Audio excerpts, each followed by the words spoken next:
ही रेखा होने का अपवाद यहाँ पे आप सभी को बताया गया है। फिर आगे बताया गया है कि न्यूनतम वर्गों पर आधारित रेखा सर्वोचित क्यों होती है।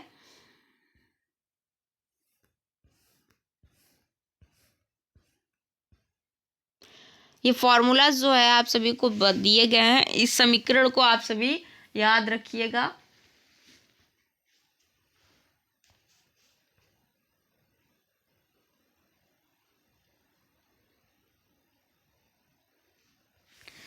नेक्स्ट देखते हैं आगे।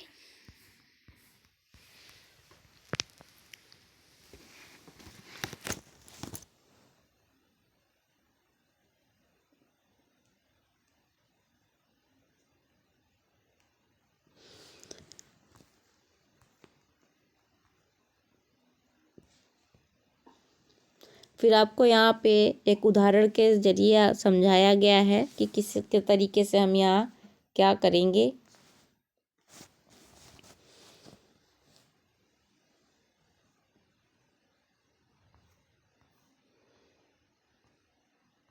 ग्राफ बना हुआ है।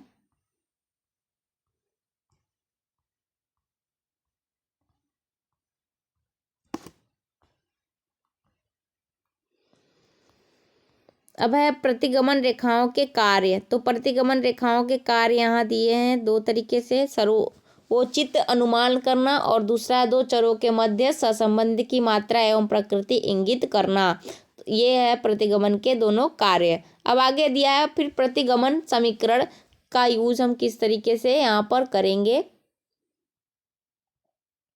ये भी आप सभी को बताया गया है। तो यहाँ जो ये यहाँ पर जो है इसको आप सभी ध्यान से देख लीजिए और पढ़ लीजिए कि हाँ प्रतिगमन का सूत्र जो है समीकरण किस तरीके से बनता है। ठीक, फिर अब यहाँ हम इसको इस तरीके से फॉर्मूला सूत्र जो है दर्शाते हैं, बताते हैं।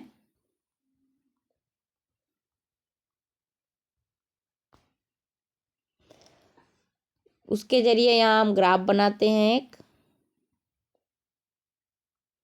फिर अब प्रतिगमन के गुणांकों को किस तरीके से समझेंगे, यहाँ पे दिया हुआ है।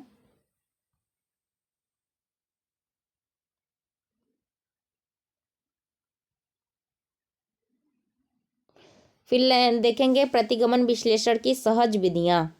अब ये सहज विधियां क्या है यहाँ पे,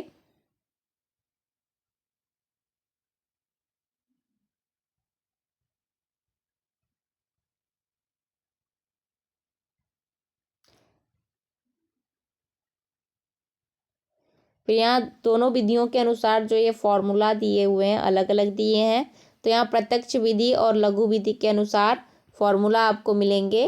तो इसे आप सभी ध्यान से देखिए कि हाँ लघु विधि और प्रत्यक्ष विधि के अनुसार जो ये फॉर्मूला दिया हुआ है किस तरीके से दिया है। फिर इसी फॉर्मूला के आधार पर यहाँ आप सभी को एग्जाम्पल्स दिया है और इस एग्जाम्पल को किस तरीके से सॉल्व करेंगे वो मेथड दिया हुआ है। यहाँ पे इस तरीके से देखिए हल करने के लिए दिया हुआ है। स्क्रॉल मैं धीरे धीरे करते जा रही हूँ, आप सभी पॉज करके अपना देख सकते हैं।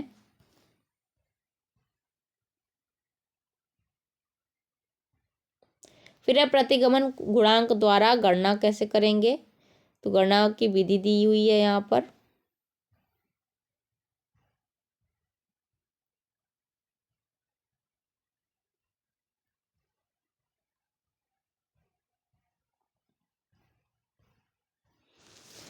फिर यहाँ डायरेक्ट मेथड को सॉल्व किया गया है प्रत्यक्ष विधि को।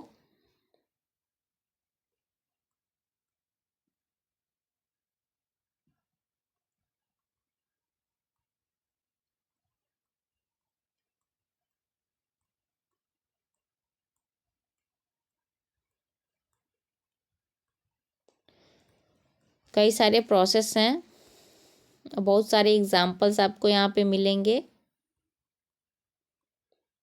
देखिए किस तरीके से यहाँ पे आप सभी सॉल्व करेंगे।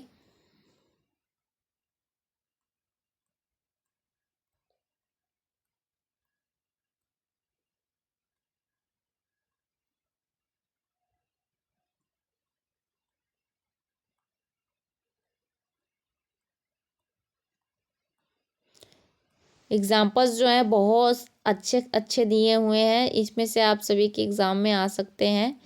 यही है कि आप सभी का जो एग्ज़ाम है उस एग्ज़ाम में आप सभी को क्वेश्चंस जो है वो पहला सेक्शन जो होता है कंपलसरी होता है, पूरा का पूरा क्वेश्चन करना होता है। दूसरे सेक्शन में आपको 8 में से 5 करने होते हैं और तीसरे सेक्शन में आपको 4 में से 2 करने होते हैं।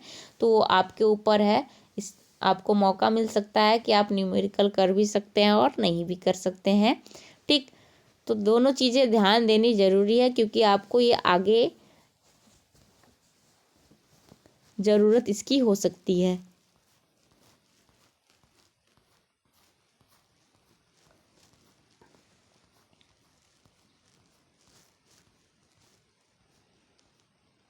आपको बस ये याद रखना होगा प्रतिगमन के प्रकार, प्रतिगमन होता क्या है, प्रतिगमन की विधियाँ क्या हैं, प्रतिगमन की विशेषताएं क्या है और प्रतिगमन से संबंधित जो भी फॉर्मूले हैं, प्रत्यक्ष अप्रत्यक्ष विधि, उस उन सबको आपको बहुत ही अच्छे से याद रख लेना है, ध्यान देना है। तो आपका ये चैप्टर आपको के लिए बहुत ही हेल्पफुल हो जाएगा। देखिए कितना बड़ा स्टेप, 10 उदाहरण, देखिए उदाहरण नंबर एग्जाम्पल नंबर 10 पर आ गए हम लोग। 10 उदाहरण जो है दिए हुए हैं, बाकी चैप्टर में ज़्यादा कुछ है नहीं, बस एग्जाम्पल्स जो है वो आपके सभी चैप्टर में एक्स्ट्रा एक्स्ट्रा दिए हुए हैं, इसीलिए आपको प्रॉब्लम नहीं होगी एग्ज़ाम देने में। फिर तीसरा है न्यूनतम वर्ग रीति द्वारा प्रतिगमन समीकरण की गणना, यहाँ पर किस तरीके से करेंगे वो बताया है।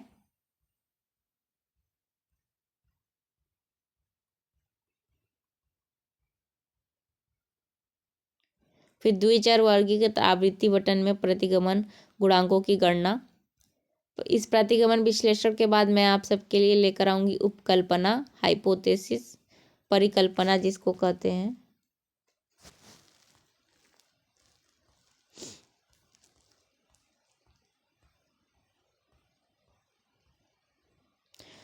फिर है अनुमान का प्रमाप विभ्रम क्या है, स्टैंडर्ड एरर ऑफ एस्टिमेट क्या है, यहाँ पे दिया हुआ है।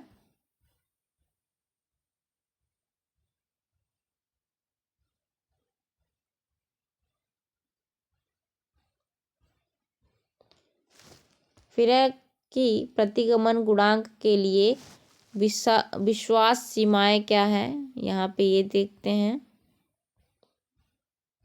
उदाहरण दिया हुआ है। नेक्स्ट,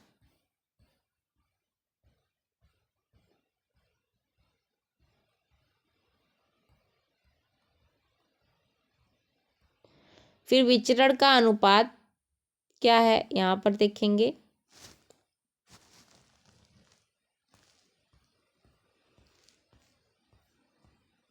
फिर देखेंगे विचरण का अनुपात ज्ञात करने की रीति क्या है।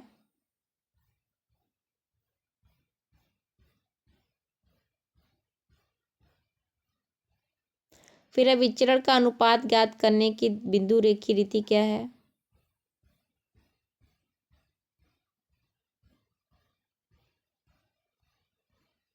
फिर हम आएंगे अब एक्सरसाइज क्वेश्चन, जिसमें वेरी शॉर्ट और वेरी लॉन्ग वाले भी क्वेश्चंस जो है आपको दिए हुए हैं, और फिर ऑब्जेक्टिव टाइप्स क्वेश्चंस भी आप सबको मिलेंगे। तो मिलते हैं नेक्स्ट चैप्टर में। ठीक, धन्यवाद।